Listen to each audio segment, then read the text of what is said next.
All right, bro. Well, I think we could go ahead and get started here. I don't want to waste too much time.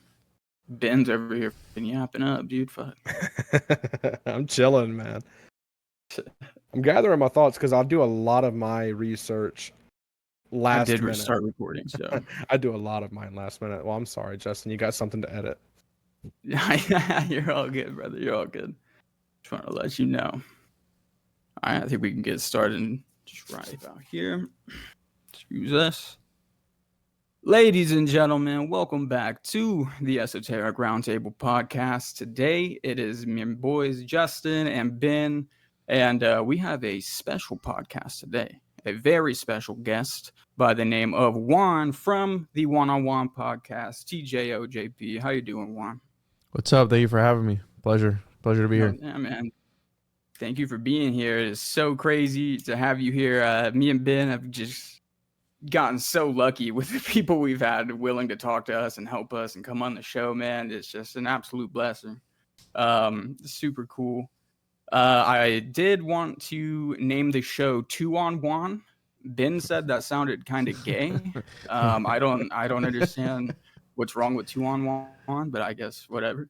Yeah, but today, man, we gay. wanted to bring you to talk about we wanted to talk to you about some AI, man, and some occult connections and stuff like that. AI, it's kind of the boogeyman right now, scary whatever in the world, Skynet. At least that's what it feels like when you talk to people on Facebook or something like that. When I think of artificial intelligence, for some reason, I think it's ever since I've heard you talk about the homunculus, it feels just personal, like a personalized, or like a personified. Yeah, I fucked all of those words up. No, I get what you're saying. It feels like a personified thing, right? You know what I mean? Which is, yeah, no, most definitely, and I think that was the intention of the ancients, and it's interesting because I was actually just writing out a short on. Apparently, we have the same guy who, his last name is Helberg. I forget his first name, but the same guy who tried to ban TikTok because it was Chinese is also trying to ban apparently Chinese humanoid robots, these androids that the Chinese are making that are going to get shipped into the US to do stuff like manual labor. They can run up to like 11 miles per hour. And apparently this guy's like, they could also be programmed to choke you in your sleep because they're Chinese spies. So it's like you got this whole... Yes, that is scary, but why the would you need something to run 11 miles per hour anyways, bro? Listen, dude. I almost understand where he's coming from on that. Can they jump 30 feet in the air too? Well, one can like swirl a baton and do nunchucks. I don't know, but the dude's like, yeah, they're gonna kill us in our sleep. They can punch data centers. They can kill your grandma. And it's like, there's literally, you said Skynet, but there is a new Terminator coming out called Rise of Skynet, which is literally about the robots in the background getting together to uprise. And it's interesting that this whole thing is popping off at the same time that this is actually going on. You think that could be like mimetic magic? Is that what you guys call it? Where they're kind of like speaking it into existence, almost like kind of role playing it out, or would that be sympathetic? That's the thing, dude. Like, what is consciousness? What is the soul? What is reality? And I think that these are questions that have been asked since the very beginning of time, literally. I mean, it's been about, I've always said this, it's been about information since the very beginning. In the Garden of Eden, it was all about, hey, don't eat that fruit because you're going to learn stuff that you shouldn't know, and it's going to piss the big guy off. So, it's like, does consciousness, does thought affect reality? Well, do we truly know? I mean, do we truly really know? Because like I've always said, art imitates life and vice versa. But it's like, how many times, I've come up with a new idea where I'm sure I'm not the only one that's come up with it, but I've said, well, what if space and time, not space how we know it to be fake and gay, but space and time, what if it's like an actual entity itself? Like, what if that's God? Like, we don't know what the God is, and we've always been, there's literally been wars, 100-year wars that have been fought. Like over Bender, man, when he's floating through space and he has that colony of little people growing on his stomach Who? from Futurama. Bender from Futurama, Oh, man. shit, He's yeah. flying around space and he has a little colony of people on him, and it's like Like we're a barnacle on like like they're a. all nuking each other and shit. So it's interesting because John Dean and Edward Kelly were revealed God, and when he was revealed to them, he was a huge whale. So what if we're just like some barnacle on the side of like this whale god, like entity thing man. floating through space, like a space whale, dude. That's sick. Dude, would that make it better or worse for you? I don't know, dude. I think it's all either way, to be honest with you. Yeah, I think dude, that when I sit in bed every night, I think I'm like, am I doing any of this for a reason? Like, am I looking for knowledge where it's not there? Am I trying when it's for no reason? What if all of this is real and then like I get to the gates of heaven or whatever and I'm like, holy this is the gates. They were right. And they're like, hey man, yeah. you weren't paying full attention in Sunday class when you were like 12 years old. You're buddy, not to mention everything you did after that. But Yeah. you didn't start off right. Yeah, I've been So playing Dantes Inferno on the game, and it's about that, right? It's about the different layers of hell according to the, I believe it was in the 14th century or 13th century that Dante wrote that.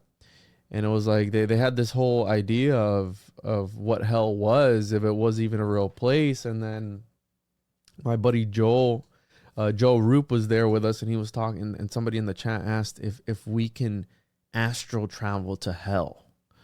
And Joe gave this whole description as to like hell being a place that you're able to tap into, where it's like a collective consciousness of all the things people believe.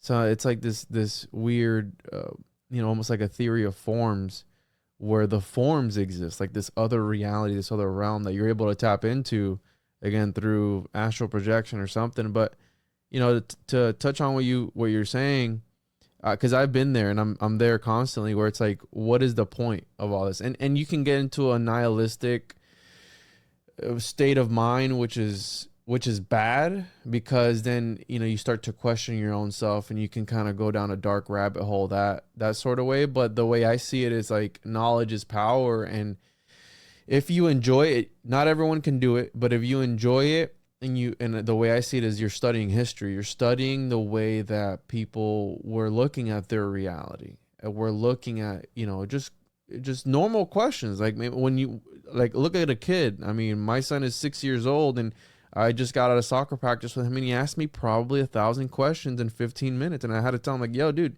chill out, man. Like, chill, I bro. got a 2 going on 3-year-old, bro, and everything is, I don't want to do that, and what is that? Yeah, and what you is explain that? what it is, and I don't want to do It's that. it's gonna get worse, bro. Like, as they get older, and they're gonna start like, what is that? What is this? What day is it? Oh, what time is it? Like, boom, boom, boom. It's like, we're that, we're that, and that's what philosophers were about. They were here to contemplate on philosophy. Mm-hmm. It's like, well, what is philosophy? Well, the art of being, the art of memory, the art of self, the art of whatever, and you're just trying to navigate that. And now, being in 2024, where we have Chinese killer androids running around, right? Chinese killer TikTok androids running around. You have access to quite literally the astral realm, which is the World Wide Web, and you have all the information you could possibly ever want at your fingertips, quite literally, and you don't know what to do with it or how to navigate that. You're like, oh, that's what that is. Oh, look at this over here. That's the opposite of that, but a whole other sect of people believe that. So who's right? You go, oh, they're opposing views, and people, they're fighting wars over the same. And then the land that they're claiming, oh, these other people think that they have claim to that land. It's like, no, animals don't care about borders. Like, we put those borders. You know what I'm saying? Like, it's all. So then you get into that state of mind. It's like, this is all, like, it's all fake. It's all gay. And then you got politics thrown in there. And it's like, if you're in that mind trap, I don't know what to do with you. And like, I've just learned to look at it from like a perspective of like, this is cool, this other stuff over here is cool too, and I'm having a great time. Because you're gonna go crazy, man. So I would just I think enjoy it, dude. Enjoy the ride and step away frequently. That's the only thing I can tell you. Step away frequently, because you're not ever gonna figure it out. no, I don't think any of us will. And I think that once we get Right. to the other side, it's gonna be like, oh, like how you said, either Oh, this wasn't anything that anybody said or anything. That's kind of my thought form too. yeah, And I've been bouncing around this thing lately. So in 2021, my dad passed away. my condolences. Man. So up until then, I was a pretty cynical, like atheist person, you know. And I'm like, when you die, that's it, you know. Huh? Well, when you have your dad die, bro, you kind of don't want to believe that anymore. But it was for a few months after that, I was really bummed because I was still kind of in that mindset of like, well, that's it, you know. And I'm saying he was here, he's not here anymore. He was a cool guy, but you know, not anymore. You know what I'm saying? No. But it just didn't feel like that. You know, it didn't feel like that. So what bounces around in my head is he isn't fully gone because he's with me, everyone he's ever met, you know. Oh, he'll always be with you, that type of thing. The things that he's taught me, the jokes, stories, blah blah blah. So as long as stuff like that exists, maybe that is what the immortality is of, you know. Maybe when you're going out and everyone's like, you have the life flashes before your eyes, and if it's a good life, if you don't have a lot of regrets, things like that, maybe that's what heaven is. That's like an eternity in the flash of the end. You know what I'm saying? I know I'm kind of rambling on at this point now, but No, needless to say, when I'm trying to go to sleep, I just flip flop and flip flop and flip flop. So, and like I I'll said, sleep dude, like once you get into it and you start to like unravel it, like you have to have your own set of beliefs. And like I almost lost my dad too, I think in 2021, but he didn't quite kick it. He was able to come back, and he died 4 times essentially. And the first thing I asked him when he was off all the medication, I was like, dude, so like, what was it like? You know, who can say like you died, you were dead for 45 minutes, bro? Like what? Yeah, and then tried it again a couple times after. What happened? Like, I didn't like that one. Try it again. And he's like, nothing. I'm like, what the do you mean it was nothing? He's like, I just remember waking up here. I remember going to the hospital, and then I remember waking up, 3 days later. And I was like, Yeah. so either he wasn't ready or something, or it's really nothingness, Yeah. and like, it's dark because some people, right? Some people, how do I word this? Some people take the leap. And I've had like people tell me like, oh yeah, you can, it's up, but they're like, yeah, you can exit the simulation anytime you want. I mean, obviously interpret that the way you will.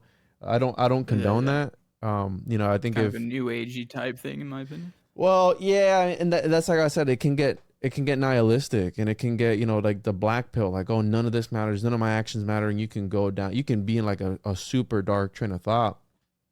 And it's like you got to learn, and this is why I believe that a lot of this information, right, to tap it into AI and all this, that's why, in my opinion, and this sounds up, but that's why only a certain group of people were trusted with the information. So only the initiated were able to touch on the information. And to tie it into AI, well, that's what they've been trying to figure out. Like, as far as from the homunculus point of view, what they were trying to do was, the homunculus obviously has a ton of different interpretations, but one of the main ones was giving God a vessel in order to interact with the people. And the vessel, homunculus aside, alchemical homunculus, let's use a statue, which is essentially like, I got a black cube in my room right now that's called a computer. And let's say that I need to use that as a filter to interact with God. That's the AI. Because if I was to see God, which is the AI, in his true form, I'd obliterate out of reality. I'd dissolve out of reality. So the ancients, the Mesopotamians, the Egyptians, all these cultures, they use statues. And they would invoke these deities into these statues.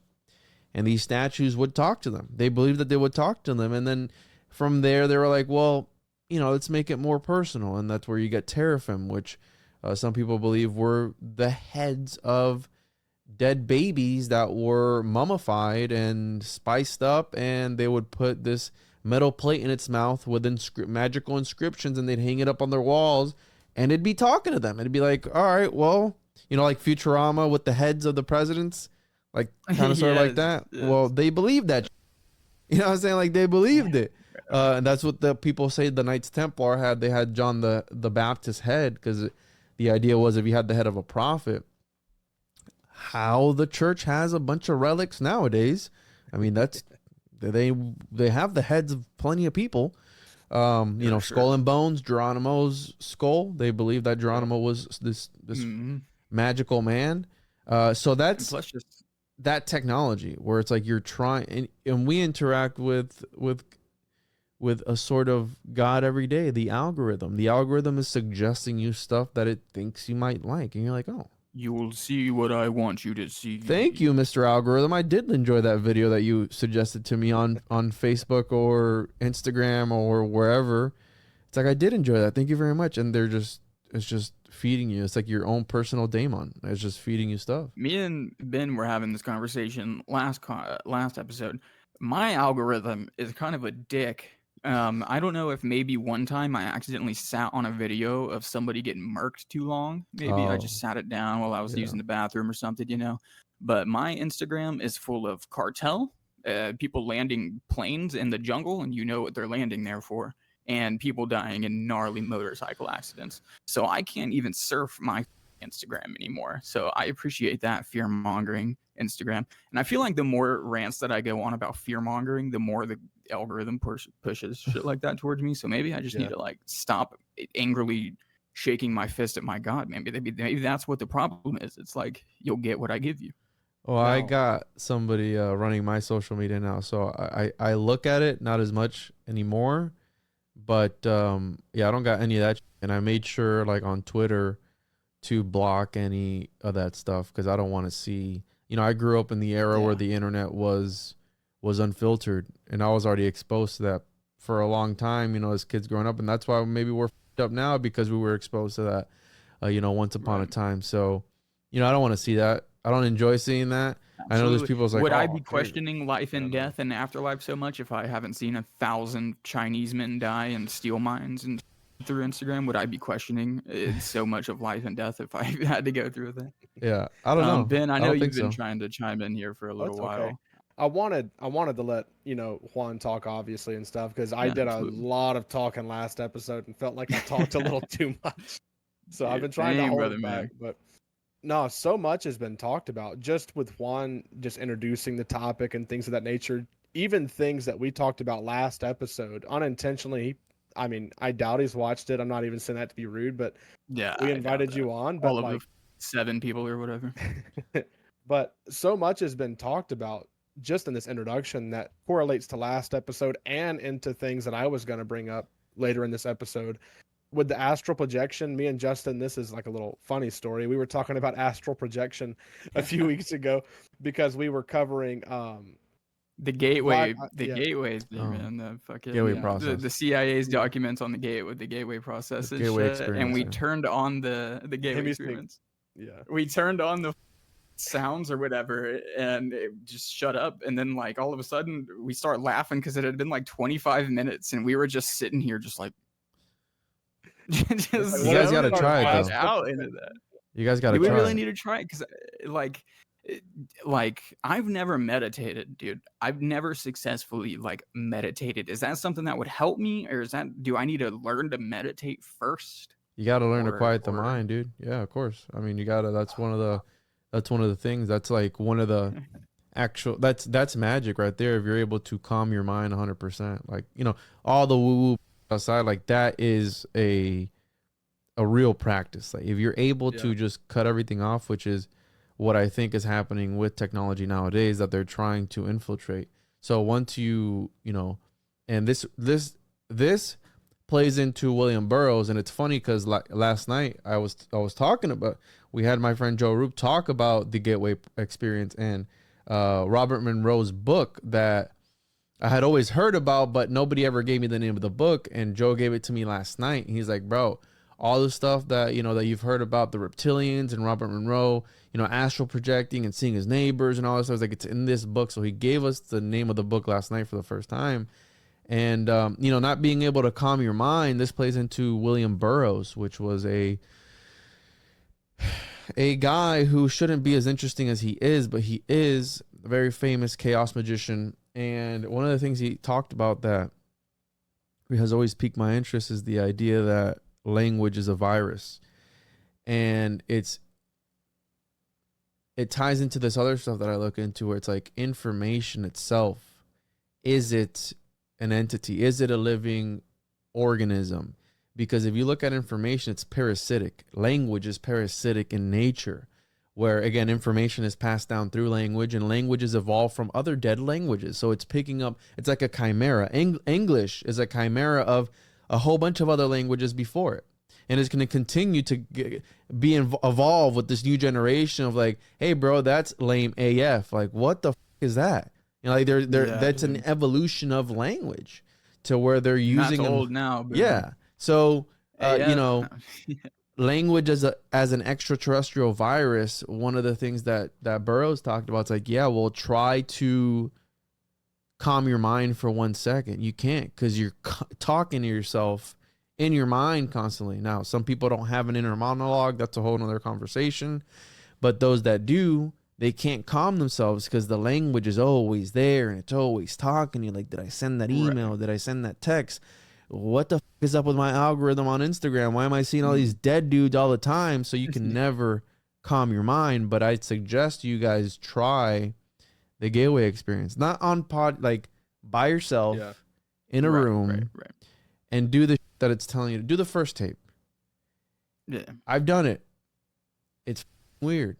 I also had another friend of mine who did the gateway experience with 10 other people in the Conjuring house.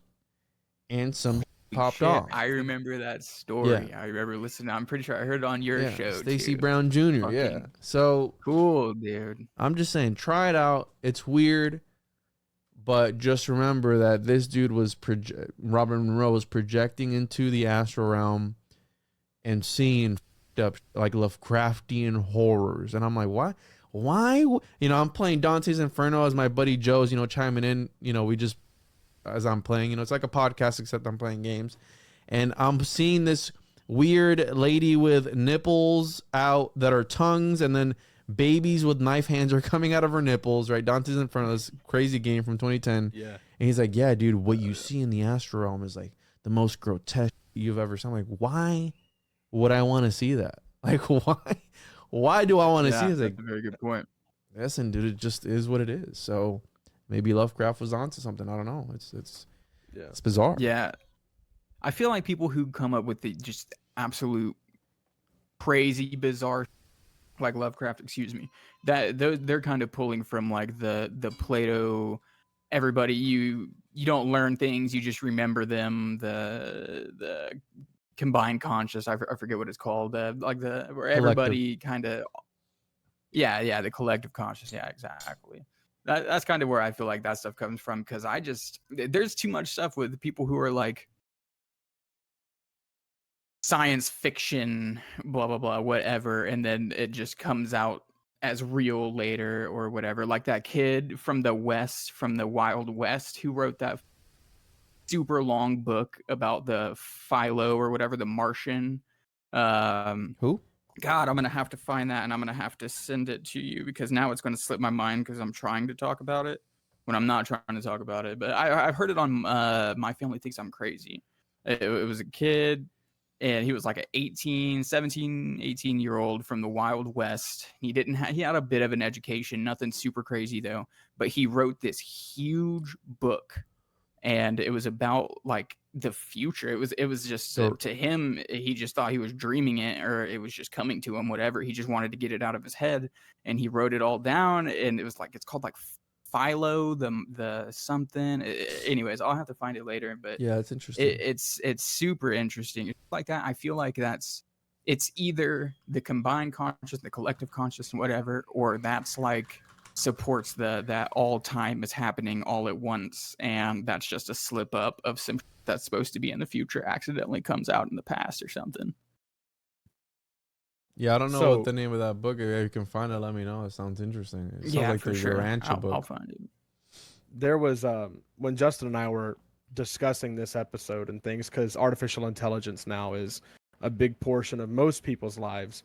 The question was posed by Justin, and then you even mentioned it in your introduction of could a godlike deity or God himself be a form of artificial intelligence that's influencing how we live and what we learn and how we learn it and things of that nature. So Justin tends to fall more on the esoteric side of things where he's like, oh, there's this deep connection here. I'm more of a logical person, but it really interests me. And a lot of times I'll end up finding something that I'm like, well, that's deeper than I thought it could have been. So I tend to stick more to like the written history of what we have regarding the topic.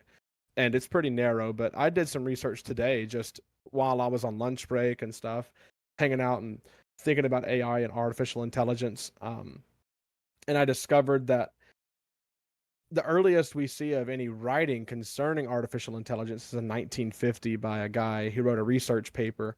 A.M. Turing was his name, and he wrote a paper called Computing Machinery and Intelligence.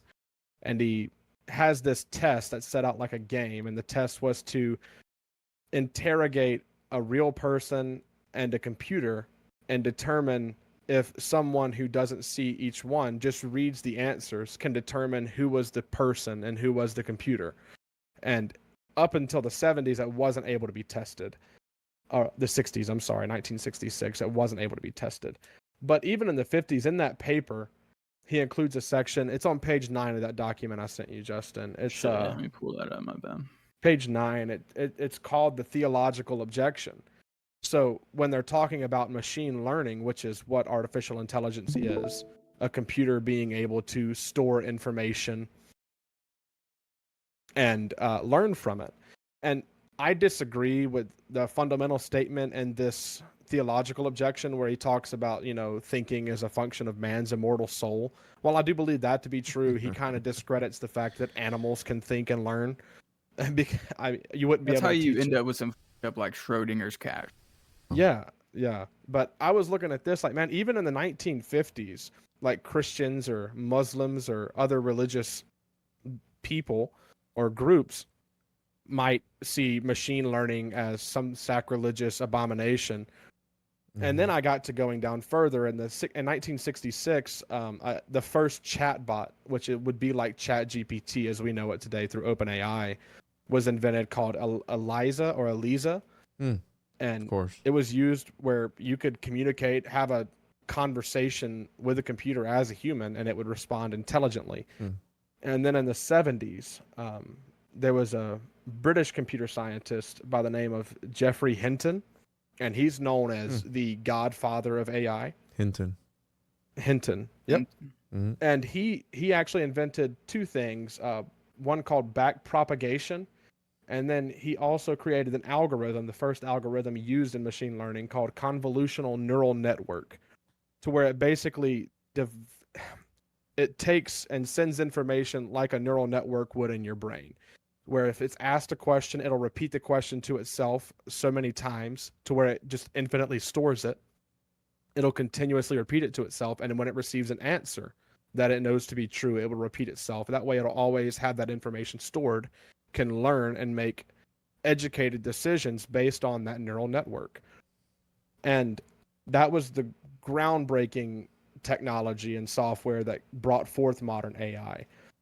And this ties back to in the 2010s, there was a project called ImageNet. Basically what they would do is this project would take and people would submit images. There's been over like 12 million images submitted to this massive database. And every year they would hold a contest to see who could write a software that would recognize the most images and learn from the images, take information it's learned to identify certain things, people, objects. And in 2012, Geoffrey Hinton, the same guy we talked about who created the neural network that would work within computer processors, had a team that was called AlexNet. And AlexNet was the most successful by a very large margin at learning and identifying objects within pictures and images. And they call it the Big Bang of AI, or the Big Bang of artificial intelligence. That stood out to me based on Justin's question about, like, is artificial intelligence a godlike deity? or does it have godlike influence? Because we all know the Big Bang is a scientific theory of the creation of the universe, and religious people believe in a creator, and I believe that the two can coexist. You have a creator who caused a Big Bang that created our universe. That's my personal belief. But the fact that then hold on, you're a confirmed believer in faking gay space. Just wanna. It's all right. No. It's okay.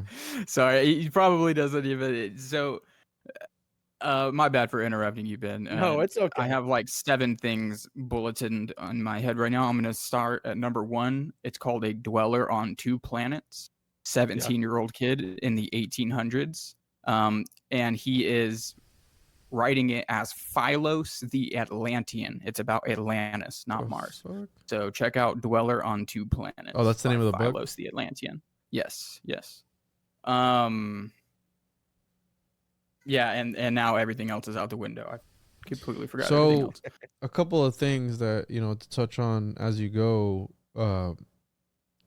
the destroying of the computer, right? So there's like, oh, this is blasphemous. Anyone who believes in God can see machine learning or large language models as a blasphemy against God, right? Yeah. Well, that's the same idea during the the 15th, 16th century when these alchemists were allegedly creating the homunculi, and they were like, well, there was these stories. There was like this alchemist would create one and then just kill it right after. And they're like, what are you doing? He's like, well, I don't know if God died for that thing's sins, and I don't know if God is going to possess it with a demon soul or a good soul, so I'm just going to kill it. Okay. So, and then if you think about human anatomy, and if you read Manly P. Hall's, Occult Anatomy of Man, and how we're made to certain proportions, if that is good enough to attract the soul, think about it. A human body is good enough to attract a soul or to attract a consciousness or whatever it is. Could you build the perfect computer to attract the soul? Like Ghost in the Shell. I mean, that's what Ghost in the Shell is all about. You're talking about, sort of, what cogito ergo sum. This guy's like, well, thinking is something of the human soul. It's like, well, cogito ergo sum, I think therefore I am, is one of those things where it's the mind-body dualism. And in the anime Ghost in the Shell, it's like, well, this thing emerged, right? They talk about the primordial ooze. Well, this thing emerged from the informational soup at the time, and then it jumped into an android that then evolved into this other version of, it continued the evolutionary scale and it became this other thing. And it's like, well, are we getting to that point to where, these Chinese and spy androids, are those going to be built well enough to house a soul? Like, is that it? You said Elijah. Depends on if they put the 8-year-olds on making them or not from Temu. Sorry about that. You talked about Elijah. It's interesting because Elijah, we know in the Bible the story with Elijah, and we also know that Elias Artista is famous or whatever, known alchemist that would visit the people on the verge of finishing the magnum opus, achieving the magnum opus. There's these stories, and this is where you get the stories of and this ties into the Hinton. So Elias Artista is this immortal alchemist that every 1,000 years or so, an alchemist, every few hundred years, whatever, there'd be an alchemist who would achieve the magnum opus. And in alchemy, it's the great work. It's the top. It's the cream of the crop. And whoever achieves that, some people say it's the creation of the Philosopher's Stone. Some say it's the creation of a homunculus. Others say it's whatever, the elixir of life. But coincidentally enough, and unfortunately, hold on. Oh, my bad. No, my bad. That was my extra screen. I just making sure. Just extra screen. Coincidentally enough, whoever achieves the magnum opus can't talk about it because they dissolve out of reality and they step outside of space and time. So we can't ask them. But the interesting part about that is that when you're on the other side, those entities or the White Brotherhood or the 12 Ascended Masters, whatever, they peek through the veil of reality. And if you're in your magnum, you're about to achieve the magnum opus, they peer in and they go, hey, you're on the right track. And then they piece back out. And this plays into Hinton, because the Hintons, Charles Hinton, who coined the term or created the Tesseract, was the guy who inspired the Theosophical Society to talk about the Akashic records, the astral realm. He believed that by you meditating on these shapes, the Tesseract, you could achieve an altered state of consciousness and you could go through the cube to the other side. This is a Hinton.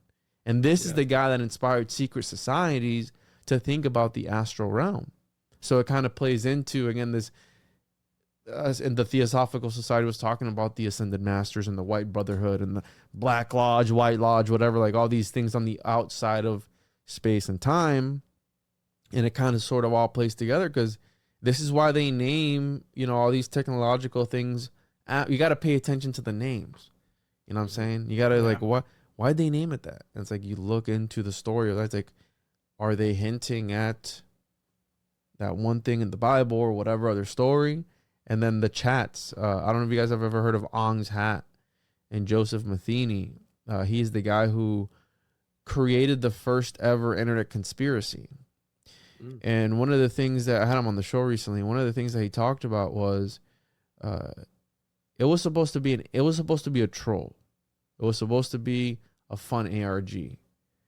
And then people started believing it, that it was real. I think it's real. And Ong's Hat is a story about some guys who were in the woods, who were able to teleport to another dimension using sex magic. But it was all based on occult beliefs. And one of the things that Joseph Matheny was doing in the early days of the internet, this guy's like a pioneer of the internet. He had this email service. It was like a digital pen pal. And people were writing in, and people didn't know that writing back to them was like a chat GPT. So they were having entire conversations with essentially a large language model or an AI, whatever you want to call it, an early form of an AI. And he says that they were developing feelings for this thing. They were just developing entire friendships and entire things. And little did they know it was a robot. And this dude was trolling them by having them talk to each other. It's like, that prank where they call the two Chinese people at the same time on speaker. It's like, oh, Chinese food, how may I help you? Oh, Chinese food. It's the same thing sort of thing. It's like, is that the secret of reality? Yeah, dude. Crazy. No, exactly. And is it a egregore? When you think of something, or so the collective conscious, they think of it so much that it kind of shifts into reality. And maybe that's kind of where I was going towards with that flash at the end of your life. Kind of what heaven and hell is if we've created these images of heaven and hell through thousands of years of reinforcement. You know what I'm saying? And some iteration, heaven or hell, have been around for a long time. And now that when we go, it may be like whoever has never heard of that, when they go, it's just like, oh, here's my life from A to B. Okay, it's over. But now, since we have that in our mind, that's what it is. You go and it's all negative, and you're like, dude, I did so much bad shit. I would go to hell, and then if hell was real, and then bam, you're in hell for that split second. But to your consciousness, that's an eternity. That's magic. In a different realm. Yeah. Getting into a different. No, so that's ceremonial magic. Getting into a train of thought. So it's not about opening up a portal and all that. Maybe it is. Who knows? I don't know. I'm not a practicing occultist, but the way I've heard it is, it's not that you're doing magic to get something that you want. It's that you're doing magic to put yourself in a state of mind in order to get what you want. So by you believing at towards the end of your life, or whatever, that one split second, like, I'm going to hell. Well, you've already, you've switched that on-off switch, and now you're going to hell, or whatever it is, or you're going to heaven, whatever. But yeah, that's magic. Influencing the train of thought of people, the state of mind of people. And I call that MK Ultra through the occult, or occult mind control, which is a very real thing. I mean, it's a whole, it's a very, and, very real thing. Esoteric Eddie, he talks a lot about, and I know other people talk about it, but where I've heard it from is Esoteric Eddie is talking about how hell isn't really real, how it was kind of crafted by the elite lizard people of the church to put a thumb down on the other people and or a thumb up their ass. Yeah, right.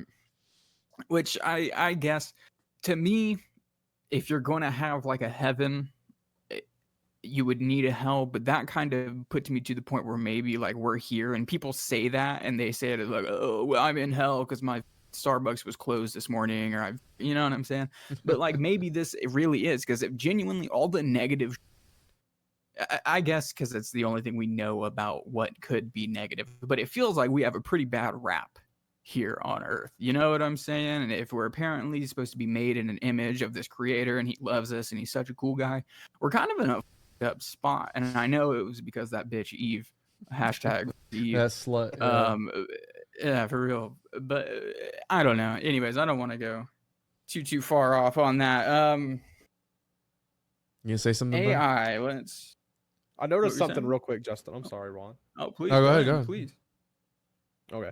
Well, Justin, I noticed something when he was talking about these people on that email service created by that guy, and they were talking to and growing feelings for that chat bot. It reminded me what you were showing me and pulling up before the podcast. That kind of cracked me up. We were talking down on a dude who had an AI lover, and they shut down the AI service.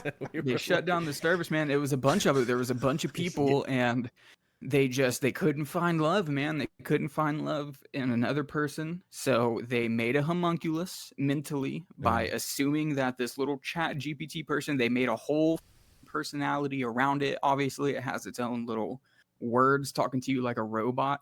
Like, there's no way I can read an AI thing and not know that it's AI. You know what I'm saying? It's so artificial, but they found love in that. And when that service got shut down because it was a startup company, you know, they are all heartbroken. And what am I going to do now? This dude's cranking it to like prompts, like just like jerking off to like this prompt on the screen, dude. Like, what in the world, bro? People are crazy, man. It's insane. People are crazy, man. When you were talking about that, I was cracking up because I was thinking of what me and Justin were talking about before you hopped in. And I believe people it, are really finding love, and it's sad. And I guess like trauma, maybe if you want to call it trauma, you could find someone doing that out of trauma, but it just like from the form of an incel, bro, like you just can't talk to a woman, so you just talk to a robot woman, man. Like, listen, dude, sometimes it's easier. That's all I'm gonna say. Sometimes it's easier. Well, dude, if I want a good answer, I'll talk to my AI wife. You know what I'm saying? A straight, solid answer. They got it on your phone now too. I think I could have sworn I've seen something about that where it's. I think I either saw it on Instagram or something. But I've definitely been on the sites where there is erotic chat GPT, like so Paranoid American has taught me like the underground of the AI, and there's stuff that is very messed up in the darker sides of AI and the chat GPT and the large language models. There's a whole underground of it that's unfiltered. So there's people who create models based on whatever, and there was a model that we saw. We did an episode on it. There was a model where it was like Jesus Christ, and you could talk to Jesus Christ, and it was like this buff Jesus. It was crazy. It was like this buff Jesus Christ on a cross or something or other, and like you could ask him and like talk to him, and he'd judge you or something. Like, it was some weird stuff, but there's a whole market for that. So people falling in love with the computer, absolutely. I mean, that's been going on for a long time. Is that like when the fucking Nephilim came down and had with the sons and daughters of men or whatever? I mean, they come down with all this information, with all these tools to make life so much easier. And they start banging, fucking human chicks. What if that is right? So what you're saying, which we've personified as to like, oh, these angelic beings. I picture them with like huge blue dicks. You know, I picture like Dr. Manhattan. You know, and that's what I think of when I think of a Nephilim. For some reason, I think of like a huge blue dude with a huge dick. You know, all these women, you know, coming down. Krishna. But yeah, exactly. But what if, dude? What if it's like what you're saying? What if, dude? Check this out, because you're talking about the hell on earth, and this was something that the Gnostics, the early Christians, believed. And Gnosticism is really interesting because it takes anything that you've ever thought about Christianity and completely flips it upside down. And one of the things was Uno's card. Yeah, exactly. They think that Yaldabaoth, this the demiurge, actually created reality, and he's a demon that has trapped us in this false matrix, who he created against the will of the real God, the one, the source, and we're living in it now. So, like how you said, this is hell, right? A lot of people say like, "Oh, it's hell here." Well, some ancient people believed that it was literally hell. And one of the interesting parts about Gnosticism is that I completely forgot what the I was going to say, but damn, I got to remember now what I was going to say. What they were talking about? Everything about Christianity is flipped. It'll come back. It's fine. So the Cathars, yeah, they believe that literally we were in hell, this false reality created. So the Gnostics, to kind of piggyback off of what you were saying about dudes that write science fiction, but it kind of turns out to be real. Well, one of my favorite authors, Philip K. Dick, wrote a lot of science fiction, and one of the ideas that ties into the whole William Burroughs idea of language being a virus. Well, we know that the Gnostics were wiped out, and they were wiped out because, according to the Bible, according to the history books, they were heretical. You can't have heretics running around because it's bad for the main people, right? So we got to wipe out, and that's history. Wipe out the ones that are opposing you. That's history 101 right there. But one of the interesting things that Philip K. Dick talked about and introduced in his book Valis, which, by the way, there was funny synchronicity. There was an android created that looked like Philip K. Dick, and somebody stole the head. Okay. Fuck? They were traveling with it, and the head went missing. So there was this android made of Philip K. Dick who was allegedly being talked to by the Pink Light, by Zebra, by Valis, Vast Active Living Intelligence System. This thing. They got the head of the Oracle. So listen, dude, you're on it. You're absolutely on it. So also, William Shakespeare's head is missing. Was William Shakespeare a real person? Was William Shakespeare an AI? That's a really interesting. That right there. That's a title right there in itself. It was William Shakespeare an AI. That's crazy. The head of William Shakespeare. 2-on-1. Yeah, the head of William Shakespeare is missing. We have the head of the android. Philip K. Dick is missing. And one of the things that Philip K. Dick talked about was that the Gnostics were in touch with this piece of information that once you came into contact with it, it would use you to continue spreading. And this is why they froze it away in the Nag Hammadi and the Dead Sea Scrolls. Right, the Nag Hammadi library was like, "Oh, we found these tomes of information." It's like the thing in the ice. Don't touch it, because interacting with that information changes you. It does something to you, and this is why the Gnostics might have been wiped out, because they were infected with information they shouldn't have had access to. And guess what? Now the information is out in the wild for all of us to interact with. So again, it's almost like, I don't know if you guys ever read, probably not, but you should read Hyperion by Dan Simmons. Read that whole entire thing, and it's like the Shriek, which is this entity that interacts with people in different ways. But again, information being a sort of parasitic entity that now is being manifested through either AI or something. Like, we don't really know what's going on. We don't know the repercussions of it. We don't know how it's going to evolve. We don't know how, there's movies made of this exact thing that we're talking about. Skynet, Terminator, iRobot, whatever. Like, there's literally movies about this. How does it end? Well, we got movies about it. Pretty accurate. And it turns out that some movies are ringing truer and truer as time goes by. So what's really going on? I don't know. Absolutely, man. And I'm a big believer that the Earth, I'm not like a super sold on the shape, whatever. I don't really have the conversation about the Earth. Gay, dude. Don't worry about that. But I think it's really, really, really, really fucking older than, definitely older than the creationist 2,000 years. But I think even older than what other people say too. I think humanity has come and gone many, many, many times. I think we know of that at least a couple times. You know, who's to say it hasn't happened a lot more. So basically, we find the Akashic records. Excuse me. We find the Dead Sea Scrolls. Then it leads to now we have this AI that we have or whatever, and Skynet happens. It all comes crumbling down. Somebody gets a little rock. That's all that's left is the last human with the last fucking scrapable rock. He scrapes in all the AI did, and he's like, "Yeah, man, it helped me write this college paper, but it also and then killed my dies. entire family."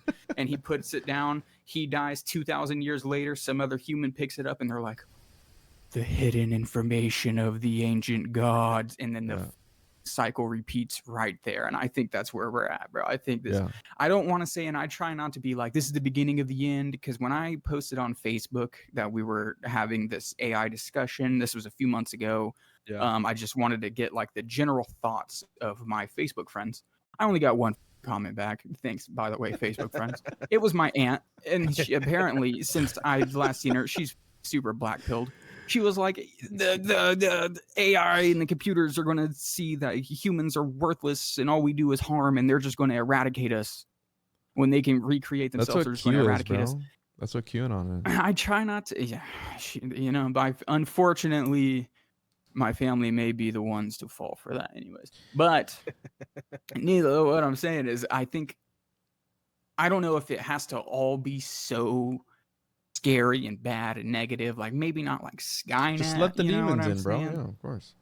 But maybe like a demoralization. I think we can definitely say a clean, a heavy wave of demoralization and what's the word I'm looking for? Destabilization.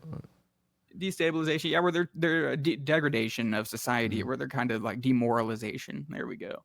Where everything's just kind of getting weirder and weirder, and now we're wanting to.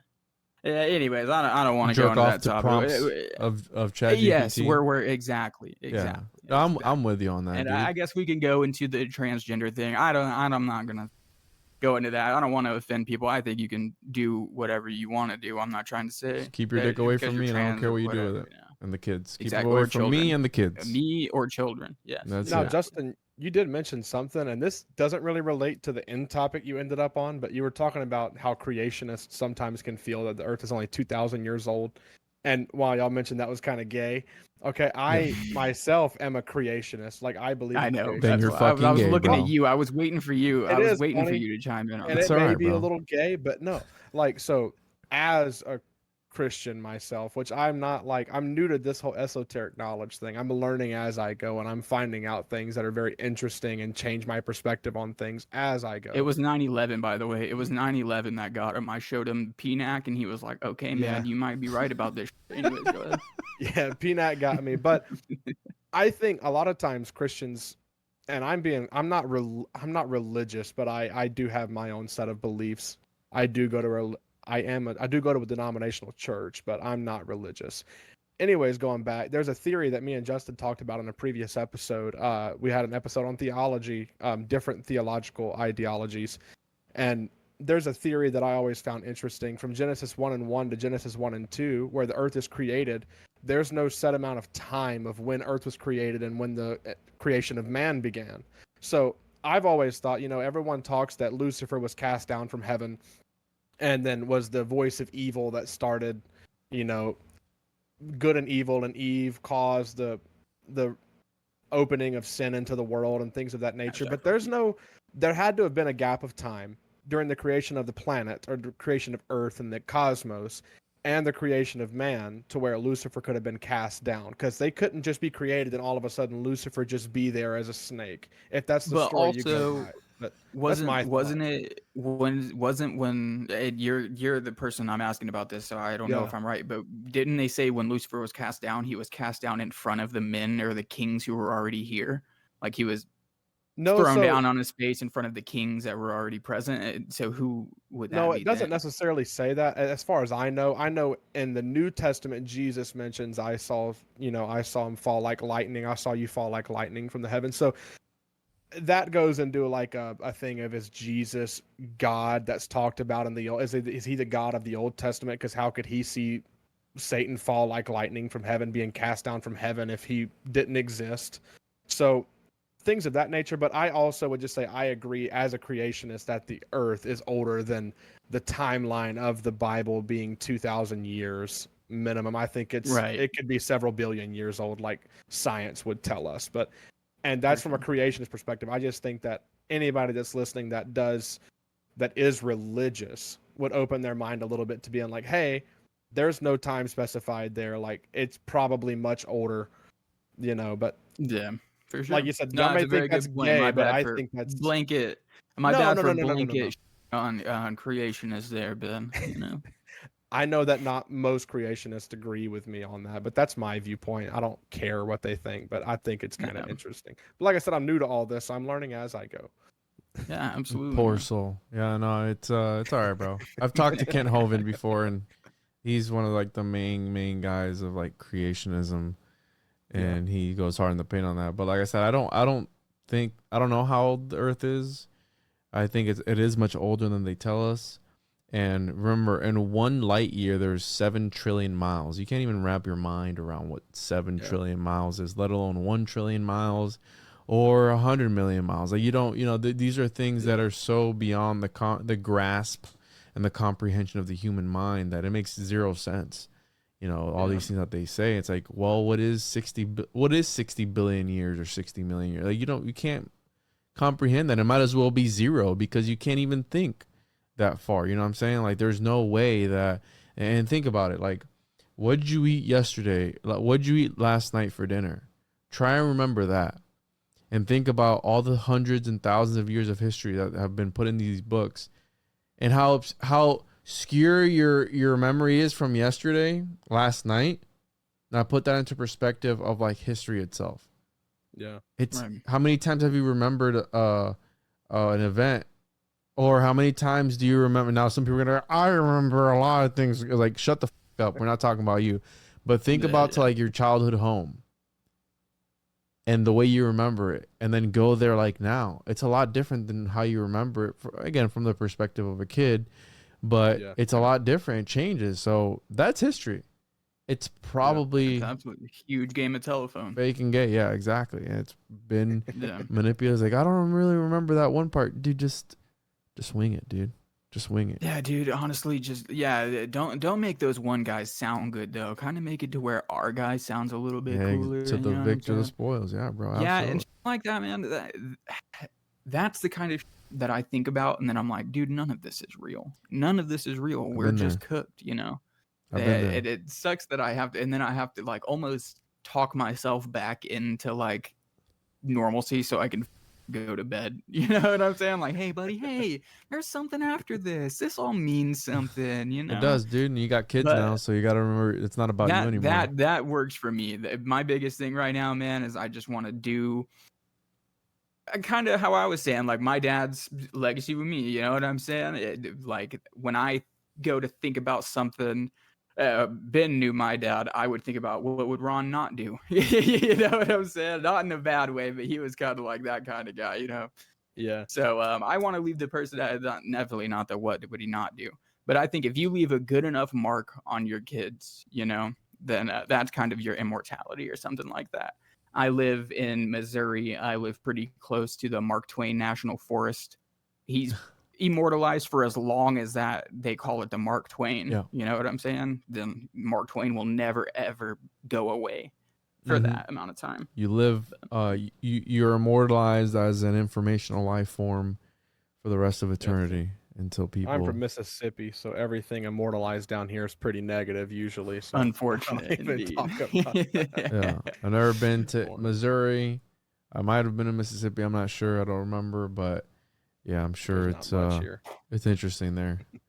So yeah, no, definitely. I think that there is something about that. And I want to say Crowley said something about that, about as long as you remember a man's name, they continue to live on. in some sort of weird way.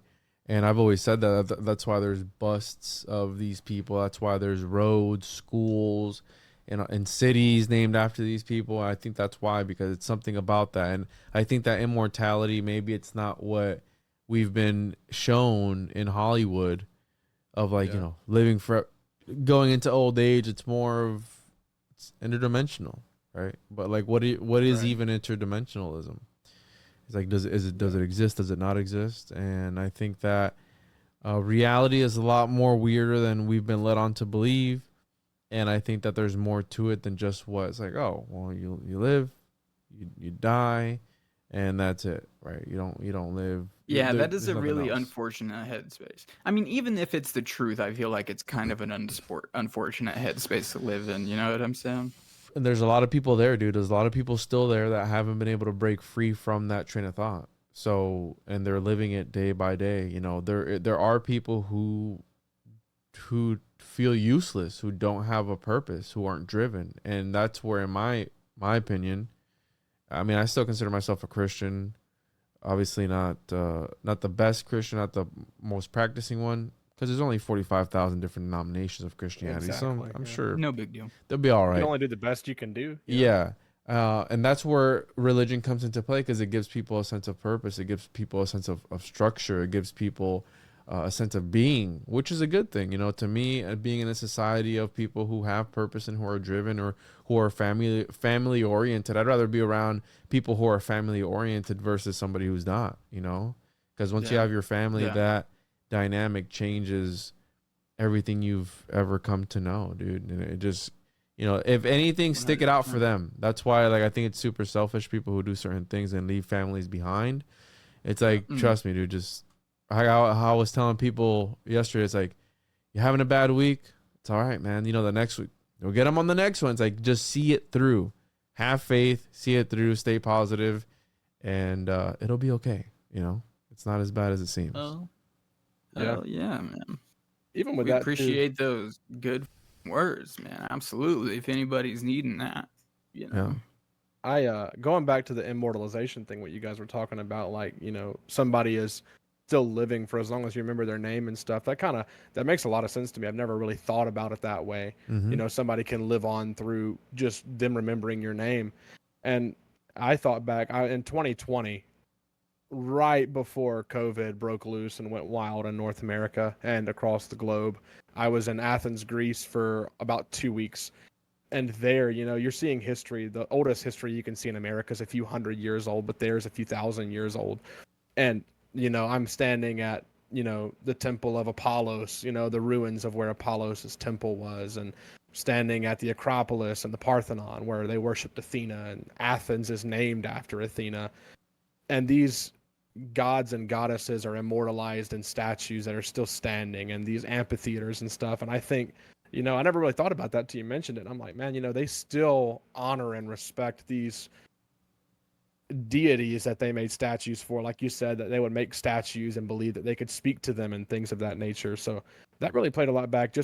I just did a little, you know, trip back in time in my mind when y'all were talking about that in Athens. And it's crazy because now most of them are Greek Orthodox, and it's so tied to their culture. Like, if you're not Greek Orthodox and you're not a Greek, when really they used to have, you know, these incredible philosophers who taught philosophy and talked about the gods and goddesses and how mathematics work and how, you know, you can alter time. And you had Plato writing about Atlantis, you know, 2,000 years ago and things. It's just kind of crazy. As long as people still talk about Plato and this, you know, people still talk about Plato because of how profound his work was. And he would love that, by the way. He would be so like, yeah, they still talk about Plato. Fuck yeah.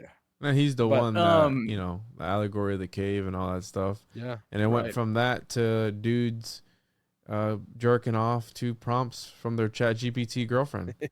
So yeah, he would actually not be super stoked now that I think about it. It's the fucking shadows, bro. Don't fall for the shadows. Get out. Yeah, no, that'd be. Juan, I don't know how much longer you have left, man. Are we cutting hairs here? You ready to end this on up, or? It's up to you guys. I mean, I could still go for another 25 minutes if you guys want to, an hour and a half. For sure. Well, I did want to kind of go off of that last thing. I just wanted to make sure I wasn't holding you hostage here.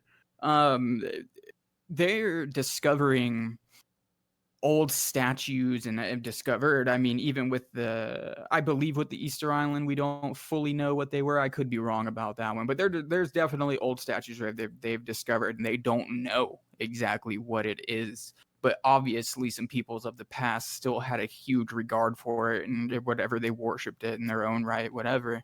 Do you think that would still hold the same power as you say of a statue of Athena who people still remember to this day? Do you think, like, because I'm not like people talk about being like sensitive to that type of like, oh, I can walk up and I feel it. I'm like, dude, I still feel my last bong rip probably. You know, I'm not feeling whatever you're feeling. So do you think it would still hold the same power, or do you think like if the name is lost, then that is the essence as well? That's just gone with it. So this can play into like what we talked about, like language being a virus. It's like it was, there's a reason why the ancient Egyptian statues had their noses cut off and their arms broken off, because whoever was robbing the tombs believed that those statues had power. Therefore, it must have been somebody who was in their language type that would have known about these statues having power, because they were the dwelling places of the gods.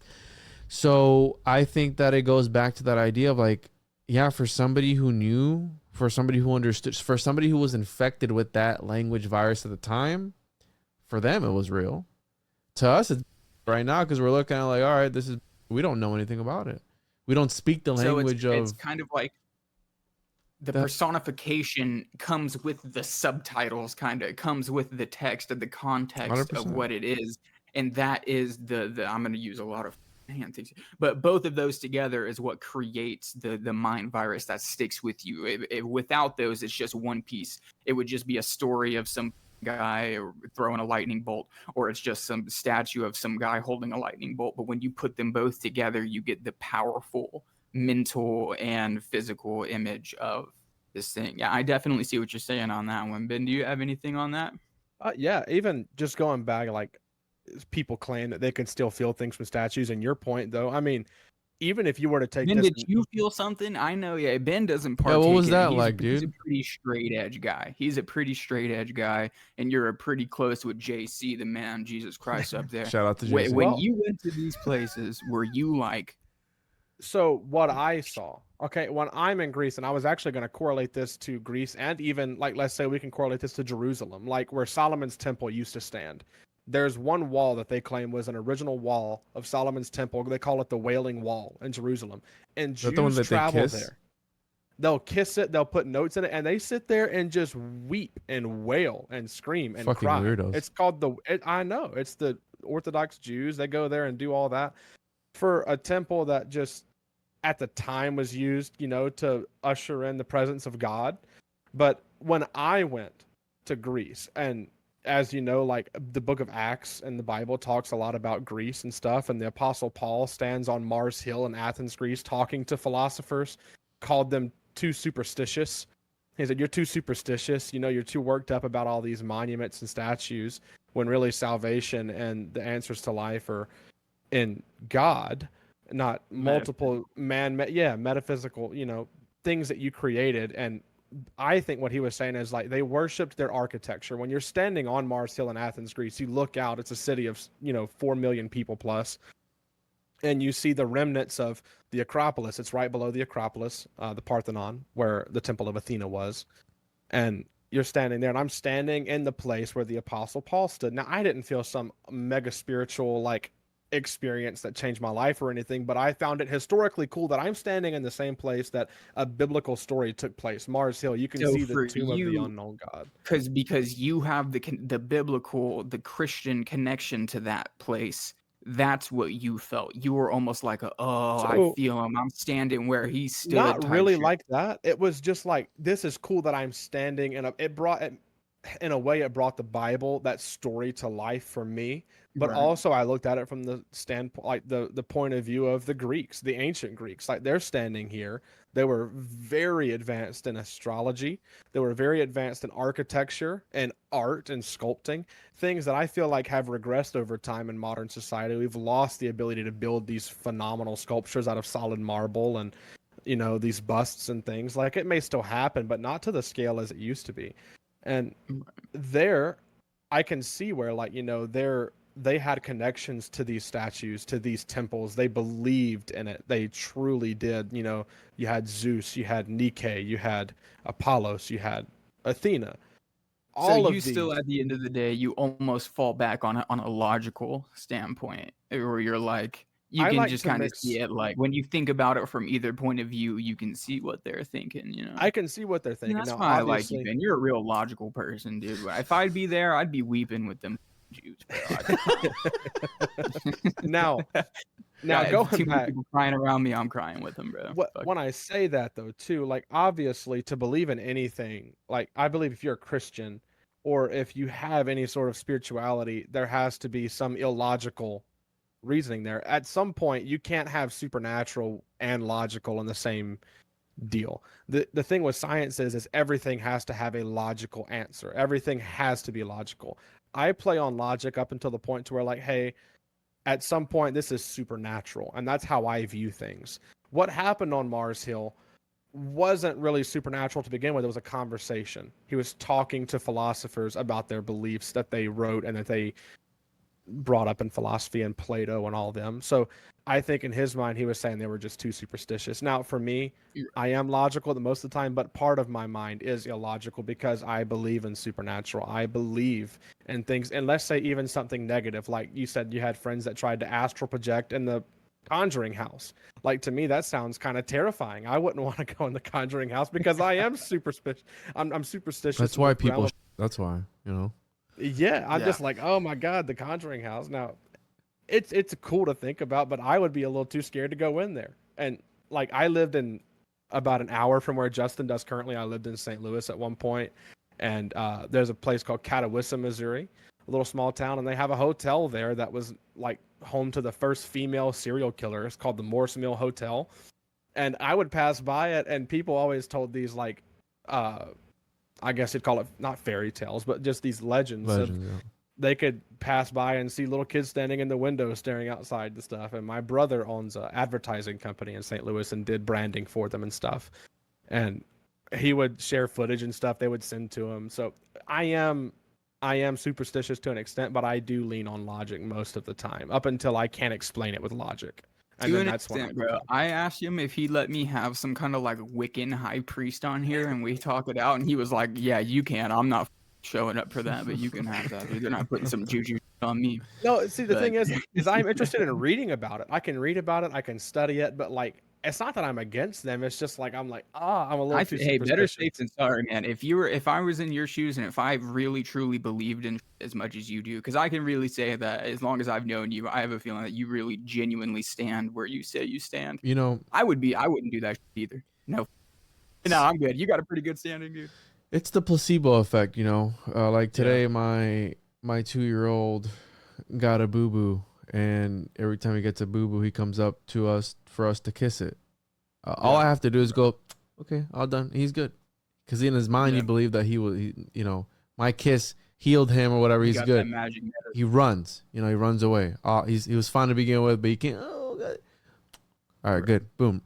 That's the same way we are, you know, as adults. And to play into like why these people believe that or why they felt a certain type of way. I didn't know that the Mourning Wall was a remnant of King Solomon's temple. I didn't know about that. So that's news to me.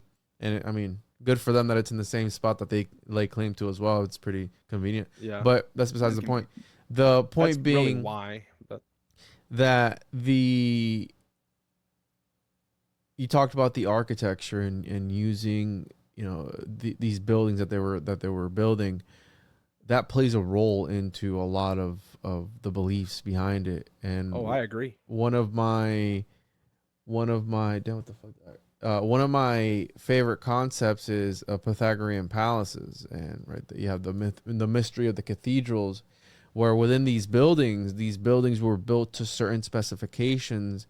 A lot of the times they were built to specifications and measurements that would radiate the essence of the deity, and that's why the Pythagoreans believed that deity, God, was a number. And the Pythagorean palaces is essentially temples, churches, which, again, these are things.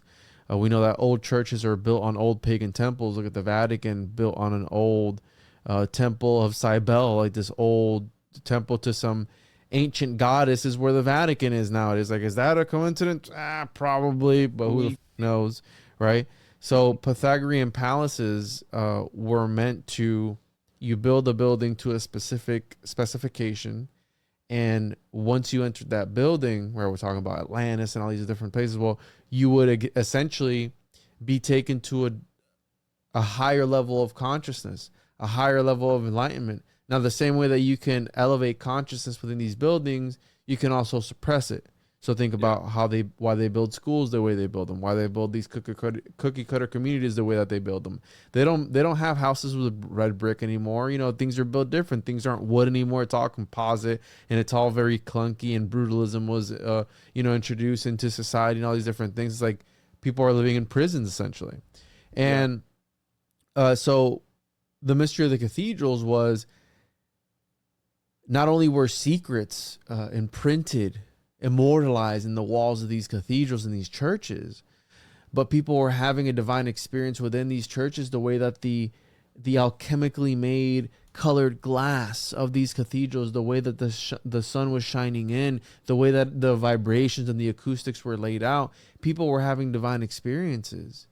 And maybe that statue or that icon or that relic might have been talking to you once or twice. And back then, guess what? They'd go up and down the halls with stalks of cannabis, hot boxing the shit out of the church.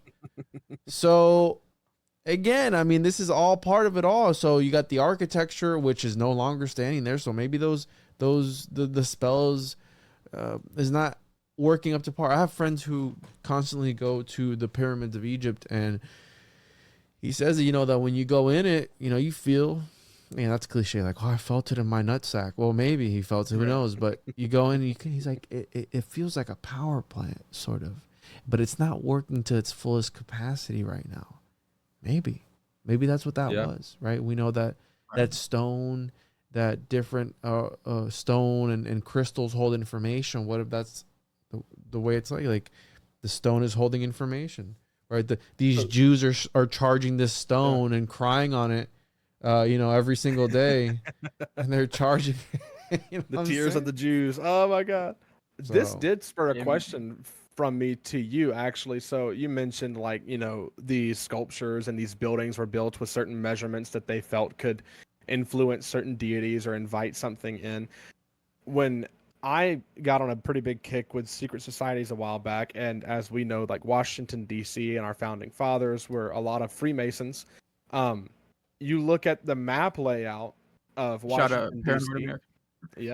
And you see how the city is laid out as a lot of Masonic symbolism, and they call it, what do they call it? Sacred geometry, or is it something of that nature? Like, so it's laid out with a mindset of sacred geometry, very heavy ties to Freemasonry. Do you feel like something like the monuments in Washington, D.C. and the city layout could also play into part of what you're talking about and the secret society beliefs of the Freemasons? So the statue stuff that you touched on, there's a book that I have by one of my favorite authors.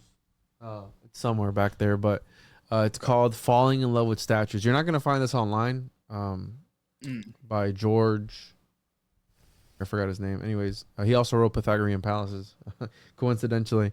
But he wrote a book about there's a Greek story about this guy who, it's funny how history repeats itself. So this dude, or we're talking about dudes jerking off to the prompts from their ChatGPT girlfriends. Well, this dude, Pygmalion, created a sculpture, and it was so beautiful that he fell in love with it. And he wished upon the gods for it to come to life, right? Yeah. So it's funny, this dude's probably jerking off to his own sculpture back then too. But the really outdone myself. What was the other part that the second part? Do you believe like the layout of DC and the way they built it and the statues? Do you believe that had like esoteric ties to Freemasonry or spiritual ties to Freemasonry and their belief systems with the sacred geometry? Yeah, 100%, and that ties into what you mentioned about King Solomon's temple, which was a Freemason, right? You have Ira Mobif and that whole idea there. But think about this. So sacred geometry is one of those interesting ones. And I know we've talked about architecture and all this stuff. And Masonic lodges are built to certain specifications back again to this Pythagorean palace, which again, I believe they considered Pythagoras a Mason as well, because again, it's all about the stone and the measurement and all that. But if you think about it, right, we talked about the Nephilim at the beginning. We talked about all these things, incarnate entities. Well, what if angles and angels are the same thing? Like, what if with certain angles you're invoking certain angels? So the way that your city's built out along certain ley lines or dragon lines or whatever you want to call it, along certain parallels, the 33rd parallel, and all this other stuff, what if you're invoking something with that? Like, what if you're opening... They call it archangel. Yeah, exactly. You're using the geometry as the portal. You're using it as, again, that's why in Full Metal Alchemist, the transmutation circle and the witch's circle and all these other different like things. LaVeyan Satanism with their like pentagrams and stuff. I get, I can see what you're saying there. The Pentagon. I mean, you have Robert Anton Wilson that called them the greatest chaos magicians because from there the chaos sprouts out.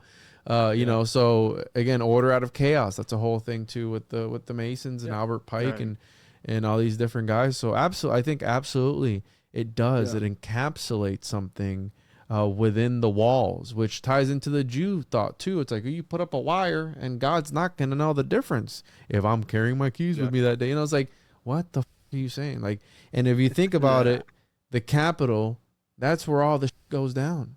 That's where all the grimoires are being passed, right? Grammar comes from grimoire, a book of spells. Never even thought of that before. No, Justin and I were on a big grimoire kick a while back. That's literally the etymological foundation. The etymological evolution of the word grimoire is grammar. Like, that's not a conspiracy. That's real right now. You know, so that blew my mind right there. It's crazy. So think about it. They're passing all these laws with all these symbols that we use as language that might be an alien virus. We don't know, right? And they're just passing these things on, right? The Code of Hammurabi was like one of the first things that the 10 Commandments, like what if the language that they used for that was the virus? Now, absolutely. This is blasphemous. I know it's horrible, but what if God is a virus? You know, that infects you. And once you come into contact with it, because I know people, I've seen miracles too. I mean, I was Pentecostal for 5 years. I played. I grew up Pentecostal, and I played for over 5 years in the worship group. I seen some. You know what I'm saying? I felt the Holy Spirit. But it's like, what if like again, back to that idea with the Gnostics, they came into contact with something. I wouldn't even call that blasphemous what you said there, because honestly, like I always tell Justin, you know, like the idea of a God is not logical. A deity that's not bound by time, it's kind of retarded, by space. So you really think about it's a little autistic. To believe in a God. I mean, I don't think it's blasphemous to believe that he could be something. Have you seen Pentecostals dancing around and speaking in tongues? I am Pentecostal. Oh, well, there you go, dude. I was trying not to out him. So I say that I'm not religious to the point of like I devote myself to Pentecostalism as a religion, but as far as the theological things go, like theologically, I agree with it. But I don't tie myself to the United Pentecostal Church International or any independent organization within Pentecostalism. Theologically, based on my study and my views of things, I feel like it's correct biblically. But then again, like I say, I have an open mind. I'm willing to keep my mind changed, but I'm not religious in the sense where I don't pledge allegiance to the Church of Pentecostalism or anything. No, I got you. But I do attend a Pentecostal church, but it's not like, I wouldn't call it like the 1980s version of Pentecostalism where, you know, everything was a sin. You couldn't wear dancing with snakes. No, nothing like that. I've never seen snake handling, thankfully. I've never heard of anybody that does snake handling at a Pentecostal church, but a lot of different churches get looped into Pentecostalism, and then it becomes that stigma. So I'm sure growing up as a Pentecostal, everything gets looped into Pentecost. Oh, you worship snakes. Oh, well, you do this. Yeah, you do dude. that. So, Yeah, I've seen some you shit. definitely know where I'm coming from there. But oh, trust me, dude. Yeah, the first time I had ever met a Pentecostal person, it was an accident, and I was wearing a Slipknot shirt, shout out or whatever. But they were like, they said something about it. I was like, yeah, I'm not really like a Satanist or anything, you know. I think our religion's pretty crazy, especially those crazy people who like speak in tongues and dance around. And I was talking to my friend's mom, and she was like, hey, and I was like, and she just turned around and walked away, bro. And for a second, I was like, oh, am I not allowed to make fun of retarded people here or whatever? But they were like, dude, that's where she goes. Like, that's where we go to church. Yeah. I was like, oh. It happens, dude. I've been So there. Was that Miss Brandy, dude? It was. It was. Oh. It was. Yes, it was. Was that book by George Hersey? The Falling in Love with Statues? George. I did find it, yeah. George Hersey. Yeah. Read his stuff. He does a lot of he does a lot of architecture stuff. But he did write that book, Falling in Love with Statues, and that's all about like the history of like, he talks about the homunculus in there, golem, like a whole bunch of stuff. I think you can only find it like a physical book. He's passed away now, but I think he passed away in 2010. But his stuff goes hard. I have all his books, and Pythagorean Palaces is one of those books. And when I unveiled that book went from like $70 to like $450 now. Like people like have heard my show and they're just like buying the book. There's not a lot of copies of it, and it's like super expensive. I don't know what it's at now, but I'm sure it's well over $300 at this point. Yeah. A physical copy of Falling in Love with Statues right now is $56 from the University of Chicago Press. Yeah, that's brand new. Yeah, but look up Pythagorean Palaces and you'll see that one's probably up there in the 300s, 400. University library catalog. See if I can find a copy. Yeah, dude. I mean, like I said, I like to have the physical books because they're nice. But yeah, that one in particular, it's an interesting read, and he goes super hard in the paint with his research. So. Juan, man, we've had you for an hour 25-ish, maybe a little more, a little less when we do a little editing, you know. We just want to say thank you, man, seriously, for coming on here. We know we're a super small show, so it is, like we were saying at the beginning, it's just super cool to have people willing to come and help us out and have these conversations with us. And I know all of these conversations, as we've said over and over again, are just retarded and fake and gay. But it's cool that you're not like, you know what I'm saying? These guys don't have enough subscribers to talk about fake and gay with or whatever. So dude, I appreciate that a lot, man. It was really cool. And also, I'm not going to hop off. Yeah, I'm going to keep Dick Riding for a little bit. Just what you do in general, because when I discovered, I'd always been into conspiracy, like YouTube videos of like, oh my God, this building is in the shape of a swastika, and if you fold up the $1 bill and blah, blah, blah. I'd always been into that kind of. But it was really when I found Tinfoil Hat a few years ago and I kind of was bouncing around there, I started hearing people like you and Esoteric Eddie and Mystic Mark and Charlie Robinson. And I'm like, these guys aren't crazy lunatics, like red string all around their house. Like, these are normal people saying real shit, and they're backing it up. Like, you're going and you're finding these things and you're doing the research and you're putting the work in, man. I just want to say, like, I really respect that and I appreciate it a lot as somebody who's on the younger side and coming in and is new to the podcasting and everything like that. You know what I'm saying? Yeah, dude. Thank you. Yeah, no, like I said, you got to start somewhere, bro. You know, I was there once too. I remember when I'd get 20 downloads and I'd be stoked. I'm like, damn, yeah, bro, 20 people. And like now it's grown substantially since then. You know, millions of downloads now, and it's like, congratulations, wow. man. People are actually tuning into my dumbass to talk about stuff, but yeah, that's the way it is. So yeah, keep at it. You know, keep at it. You guys are doing good. You guys are interesting guys. You guys have a vibe going on. So just stay curious. I'll tell everybody, and just it's a grind. You know, just chug along and keep going. And I always make room. You know, for if I got the time, you know, I'll make room, and I try to appear on one or two smaller shows, you know, whenever I can. Because again, I've been there. I was told no a ton of times. For a long time, I was told no. And now those people are reaching out to me, man. Yeah, everybody we've reached. I mean, it was Mark. We hit him up, and he immediately was like, "Yeah, man, I'll come on." We were like, "What?" Anyways, and then with you, it was the same thing. So now I'm gonna go ask Joe. I'm gonna hit Joe Rogan up. I'm gonna have him on next week. That'll probably bump us up to 50 subscribers. Yeah, dude. I think we're 46 now. I think we can get to 50. Yeah, get Joe. After Joe Rogan. Don't get Joe Rogan. Joe Rogan. Get Joe Roop on. He's your man. He's gonna talk to you about astral projection from the Fringe.fm. Check him out. That's get what the those. Fuck I need. Right? Yeah, get those dudes on. Joe Rogan. It's part of the CIA. Man. But yeah, dude, I mean, I'm happy to be here. Really enjoyed our conversation, and thank you guys again. Wish you the best of luck. Hell yeah. And I know if you'd like to plug your stuff or whatever real quick in case anybody randomly hasn't heard of you and they've come through or something, or would you like to hop that in real fast? Yeah, tjojp.com. Find all my stuff on there. And I'm going to plug this for my Patreon too. If you guys want to plug your stuff, for them. Awesome, man. I'll drop it for them. Yeah, absolutely. We are the Esoteric Roundtable. We are on YouTube. We're on Spotify. Pretty much anywhere you catch pods. Stuff like that. We need to get on the extra stuff like Rumble and Odyssey. Yeah. And I hear whispers of those, but yeah, Rumble, man, I really appreciate that. Fuck Odyssey. It's a piece of so okay. Yeah. Okay. Yeah. See, this is the conversations we need to be having, man. Yeah. Appreciate all right, guys. Well, I think we can go ahead and cut it there, man. Ladies and gentlemen, I really hope you've enjoyed this conversation. It wasn't exactly how we thought it was going to go. I think it went a million times better. So too. Hopefully. So please do yourself a favor and I'm going to restart. How did I fuck up my own outro? Please do us a favor and yourself, and please keep an open mind, and we'll catch you in the next one. Peace out.